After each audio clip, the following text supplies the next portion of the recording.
আকাশে কলা নেমে করে ঘটিয়েছিলেন তোকে আকাশটা ছিঁড়ি পড়িব না কোন এলে মো ঘর নিব এটা বেপার সারিব ভাগবত গোস্বাইଙ୍କ বেড়াକୁ ଯିବ ମୁଣ୍ଡିଆଟେ ମାରିବ ତାପରେ ଯାଇ ଆସିବ ଚୈତି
मंदिर भितर को जाइथांती भागवत गोसाई को दर्शन करी आसी थांती केते थोर मन करिछि तू से मंदिर को दिबाकू मन धरि मुनि बेली काई के मन धरिबेनी नहीं काई के मन धरिबेनी मो आमे को मनिस न हो ने भागवत गोसाई मंदिर को जाई दर्शन कर देले भागवत गोसाई मंदिर छाड़ी कर पळेबे एई देखियो आठ दी अक्षर पढिछि तो पस्ते कहला छि कि पांच पद कहउछि हेलो एई आमे बरा अजातिया अछुआ मनिस मंदिर छुइले हमको पाप लागिबो भागवत गोसाई हमको अभिशाप देबे बड़ पंडा शांते मंदिर मार्जना कराइबे हमको निया पानी अटक करिबे मंदिर छुइले मंदिर अपवित्र होई जिवो अच्छा यदि मंदिर को छुइले मंदिर अपवित्र होई जिवो ताले महाप्रभु श्री जगन्नाथ कासिया गौरी हातरू नडिया नैथिले केमिति भक्त सालवेगक पई बड़ दंडरे रथटा अटकी जाइथिला काईकी महाप्रभु श्री जगन्नाथ जगतर ठाकुर भक्तर भगवान ताको पाखरे छुआ अछुआ जाति अजाति किछि ना हेलो एई तुम हाथ जोडुतिलो तुम जुक्ति रे जम्मा कहिबि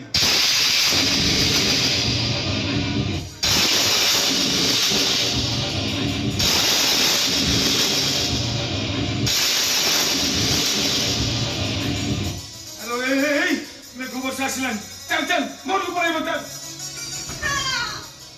मोदी बेनी मो भागवत मंदिर को जीवी आ भागवत गोसाई को मन कथा कहबी आ की मन कथा कहि बोलो केते बड़ बड़ डॉक्टर को देखैले समस्त को मुहरे से गोटिए कथा आमे दी जण केबे आ बापा मां डा को सुनी परिवानी जति दिन जाय हाथ गोड़ चालू थिबो दिन जाए कुला बाउसिया बिकी चलिबा आउ जो दिन हाथ गोड़ दिटा बंद होई जिवो से दिन हम चिलुटा हमर सेवा करिवो हमको कांधे होई नहीं मशानी को जीवो बेटी तमे सिना आशा छाड़ी सब मोर एबे भी विश्वास अछि भागवत गोसाई निश्चय मो डाको सुने हम कोळ पुरी देबे हो देखिबा हेलो एई जहां नहीं करमे कहा की मिलिबो धर्मे ओ जदि भागवत गोसाई गोरे एते विश्वास एते भरोसा ताले एठी मुंडिया मारी भागवत गोसाई को जणा मु देखिबी भागवत गोसाई तो डाको केमिति सुनुछंती हे भागवत गोसाई ए चैती तुमको जदि काय मन वाक्य रे भक्ति करू थाए ताले मो डाको तमे निश्चय सुनिबो प्रभु एठी थाए करूचे मो दंड बन्न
ଆସିବ ହଁ ହଁ ହଁ ତୁ ଏଇ କଥା ମୁଁ ଯାଇ ଦେଖି ଅଛି ହଁ ଯାଉଛି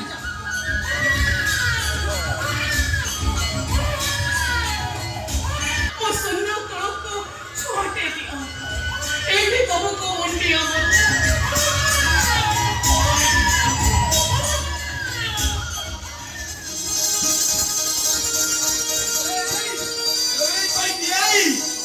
ଭାଗବତ ଗୋସାଇଁ ତୋ ଡାକ ଶୁଣିଛନ୍ତି ଲୋ ଗୋଟେ କୁଆଁରୀ ଝିଅ କୁଆଁରୀ ବୟସରେ ମାର ହୋଇ ଲୋକ ଲଜ୍ଜା ସହି ନ ପାରି ମନ୍ଦିର ପଛପଟେ ଥିବା କିଆ ବଦଳରେ ଫୋପାଡ଼ି ଦେଇ ଯାଇଛି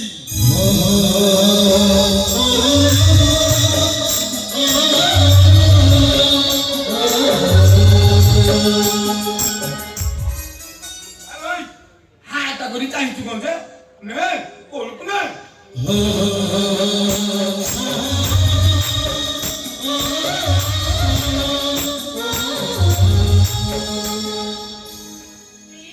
ଦେଖିଲ ଦେଖିଲ ସେଟା ପୁଅ ନା ଝିଅ ମୁଁ କେମିତି ଦେଖିବି ଯେ ନଉନୁ ତୁ ଦେଖେ